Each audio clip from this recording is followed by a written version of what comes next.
শবে মিরাজ নিয়ে আমাদের অনেকেরই ভুল ধারণা থাকে, কিন্তু এই বিষয়ে হুজুর কি বললেন একটু খেয়াল করে শুনুন।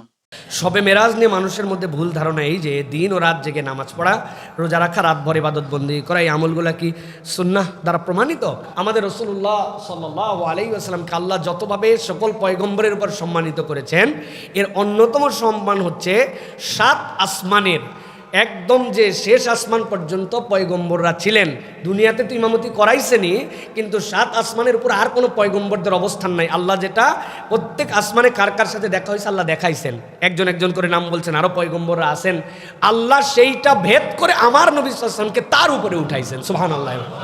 এমনকি কাবা কাউসাইনি আও আদনা, আল্লাহর নবীর সাথে যখন জিবরাইল আমিন সাথে সাথে যাচ্ছিলেন, উনিও সিদরাতুল মুনতাহাতে যাওয়ার পরে বলছেন আমার আর যাওয়ার পারমিশন নাই ইয়া রাসূলুল্লাহ, আমারও জায়গা শেষ। আল্লাহ তাহলে ফেরেশতা, ইনসান, সৃষ্টি, পয়গম্বর সকলের উপরে আমার নবীকে উঠাই নিয়েছেন, সুবহানাল্লাহ ওয়া বিহামদিহি।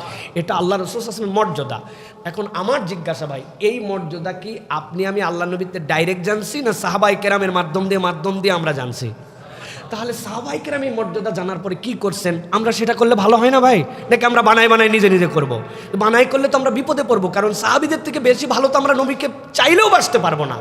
কারণ তাদের ব্যাপারে আল্লাহ রাব্বুল আমিন বলছেন যে আমি আপনার অন্তরের মধ্যে সাহাবীদের মধ্যে ফাআল্লাফা বাইনা কুলুবিহিম, আল্লাহ বলছেন আমি অন্তরের মধ্যে ঢুকাই দিছি, সুতরাং আমরা চাইলেও পারবো না।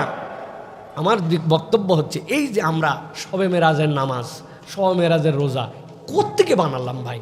আল্লাহ নবী সাহাবীরা যদি করে যান তাহলে আমরা করতাম। নিসফুম মিনাশ শাবানে সাহাবীরা করছেন, আল্লাহ নবী বলে গেছেন আমরা করি। লাইলাতুল কদরে আমরা করি, বেজর রাত্রে আমরা করি, কেননা আল্লাহ রাসূল জানাইছেন।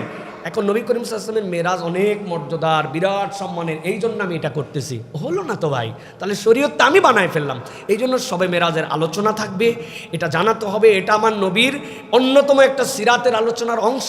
পৃথিবীকে বিস্মিত জ্ঞান করেছেন আল্লাহ, এর দ্বারা পৃথিবীর সকল বিজ্ঞানকে আল্লাহ রাব্বুল আলামিন এর পায়ের নিচে ঢুকাই দিয়েছেন এই মেরাজ দ্বারা। এটার প্রতি ঈমান আনা, এটার প্রতি বিশ্বাস করে, এটার আলোচনা করা, এটা আমাদের সমাজের মধ্যে জানানো জরুরি।